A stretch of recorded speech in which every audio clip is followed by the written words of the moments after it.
Num mundo que parece mudar a cada segundo, já se perguntaram como é que algumas empresas não só sobrevivem, mas conseguem mesmo destacar-se? Bem, não é sorte, podem ter a certeza.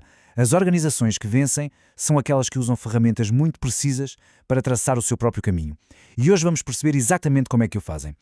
Portanto, a grande questão é esta. Com tanta coisa a acontecer, tanta volatilidade, como é que uma organização consegue antecipar riscos e, ao mesmo tempo, apanhar as oportunidades antes de toda a gente? A resposta não está em ter uma bola de cristal, está, e sim, em ter um método. E este método funciona como uma espécie de compasso estratégico. É uma metáfora, claro, para um conjunto de ferramentas de análise que nos obrigam a olhar em duas direções que são absolutamente cruciais. Para o mundo lá fora, o chamado macroambiente, e também para dentro de casa, para as nossas próprias capacidades e fraquezas. Vamos então começar por apontar o compasso para fora. E porquê? Porque nenhuma empresa é uma ilha. Antes de mais nada, é preciso compreender o contexto geral, aquelas grandes forças que estão fora do nosso controle, mas que, quer queiramos, quer não, definem as regras do jogo. Para fazer este mapeamento, usamos uma ferramenta que é um verdadeiro radar de longo alcance, a análise PESTEL. É um acrónimo que nos ajuda a organizar o pensamento e a investigar 6 áreas-chave. Com ela, conseguimos ter uma visão panorâmica do ambiente onde o negócio está a operar. O primeiro ponto do nosso radar, o P, é o político. Estamos a falar de como é que as decisões do governo, a estabilidade política de um país ou até as políticas de impostos podem criar oportunidades ou, pelo contrário, levantar autênticas barreiras. A seguir, o E de económico. Aqui o foco está em fatores como o crescimento da economia, a inflação, as taxas de juro, basicamente tudo o que tem impacto direto no poder de compra das pessoas e, claro, nos custos da própria empresa. Depois, temos o S de Social. Aqui olhamos para as pessoas. Quais são as tendências, as mudanças nos estilos de vida, nos valores, nos comportamentos de consumo? Uma alteração aqui pode criar um mercado completamente novo ou tornar um produto obsoleto quase da noite para o dia. O T de tecnológico é, hoje em dia, talvez um dos mais importantes. Falamos de inovação, de automação, da velocidade a que a tecnologia muda tudo. Estes fatores podem deitar abaixo barreiras de entrada num setor, mudar estruturas de custos e transformar completamente a natureza dos produtos. O segundo E, de ecológico ou ambiental, ganhou uma importância gigante nos últimos anos. Aqui analisamos como é que as questões de sustentabilidade, as alterações climáticas e a legislação ambiental afetam não só as operações, mas também a imagem e a reputação da marca. E, finalmente, o L de legal. Este fator foca-se nas leis e regulamentos específicos de cada setor. Coisas como proteção do consumidor, leis da concorrência, normas de segurança. Ignorar isto pode sair muito, muito caro. Ok, já mapeamos o ambiente geral com a PESTEL. Agora o nosso compasso aproxima-se um pouco mais do terreno. Vamos fazer zoom in para um ambiente competitivo. Aqui o foco já não são as grandes tendências mundiais, mas sim a estrutura da indústria onde a empresa compete frente a frente com os outros.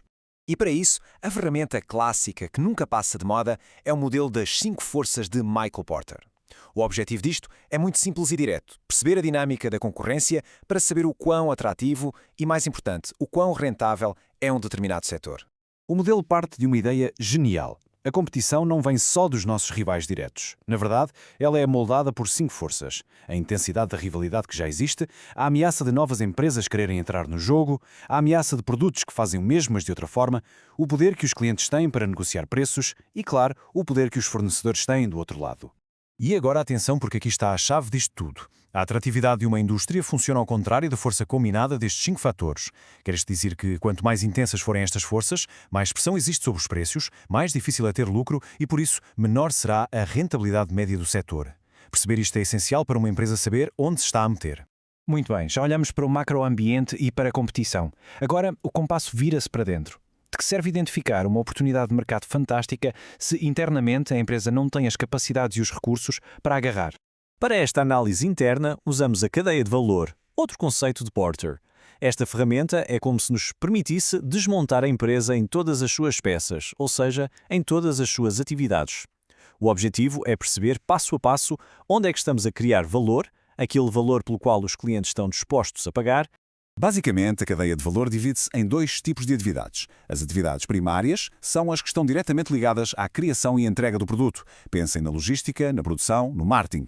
Depois, temos as atividades de apoio, como os recursos humanos ou a tecnologia. Elas não tocam no produto, mas são o suporte essencial para que as atividades primárias funcionem bem. Certo, vamos recapitular. Já analisámos o mundo lá fora com a PESTEL e as 5 forças. Já olhamos para dentro com a cadeia de valor. E agora?